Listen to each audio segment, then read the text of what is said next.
School തല പരീക്ഷയുടെ ചോദ്യക്കടലാസ് ചോർത്തിയെന്ന സംഭവത്തിൽ കൊടുവള്ളിയിലെ MS സൊല്യൂഷൻസിനും CEO മുഹമ്മദ് ഷുഹൈബിന്റെ വീട്ടിലും ക്രൈംബ്രാഞ്ച് റെയ്ഡ്.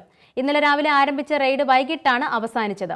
ചോദ്യക്കടലാസ് ചോർച്ചയുമായി ബന്ധപ്പെട്ട് തിരുവനന്തപുരത്തെ ക്രൈംബ്രാഞ്ച് ആസ്ഥാനത്ത് രജിസ്റ്റർ ചെയ്ത case Kozhikode SP KK Moideen കുട്ടിയുടെ നേതൃത്വത്തിലുള്ള അന്വേഷണ സംഘത്തിന് കൈമാറിയിരുന്നു. MS സൊല്യൂഷൻസിൽ നിന്നും ലാപ്ടോപ്പ്, ഹാർഡ് ഡിസ്ക് ഉൾപ്പെടെയുള്ള ഡിജിറ്റൽ ഉപകരണങ്ങളും മറ്റ് രേഖകളും മൊബൈൽ ഫോണും ക്രൈംബ്രാഞ്ച് പിടിച്ചെടുത്തു. ക്രൈംബ്രാഞ്ച് പ്രത്യേക സംഘം നടത്തിയ പ്രാഥമിക അന്വേഷണത്തിൽ ചോദ്യക്കടലാസ് ചോർന്നതായി കണ്ടെത്തിയിരുന്നു. തുടർന്ന് ഗൂഢാലോചന, തട്ടിപ്പടക്കം 7 വകുപ്പുകൾ ഉൾപ്പെടുത്തി കേസെടുത്തതിന് പിന്നാലെയാണ് റെയ്ഡ് നടത്തിയത്. എന്നാൽ ഇതൊരു അവിശ്വസനീയമായ കൃത്യതയെന്നാണ് അറിയാൻ സാധിക്കുന്നത്. MS സൊല്യൂഷൻസിന്റെ പ്രവചന വീഡിയോകൾക്ക് മറ്റ് ഓൺലൈൻ പ്ലാറ്റ്ഫോമുകളെ അപേക്ഷിച്ച് ഉണ്ടായിരുന്നത് അവിശ്വസനീയമായ കൃത്യത. MS സൊല്യൂഷൻസ് പ്രവചിച്ചതുപോലെ മറ്റ് ഓൺലൈൻ പ്ലാറ്റ്ഫോമുകളും ചോദ്യങ്ങൾ പ്രവചിച്ചെന്നും അവർക്കെതിരെ നടപടിയില്ലെന്നുമായിരുന്നു മുഹമ്മദ് ഷുഹൈബ് വ്യക്തമാക്കിയത്.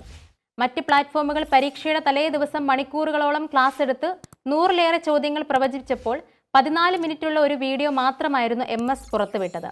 പ്രവചിച്ചതാകട്ടെ 20 ചോദ്യങ്ങൾ മാത്രം. ഇതിൽ പകുതിയിലേറെ അതേപോലെ ആവർത്തിക്കപ്പെട്ടു.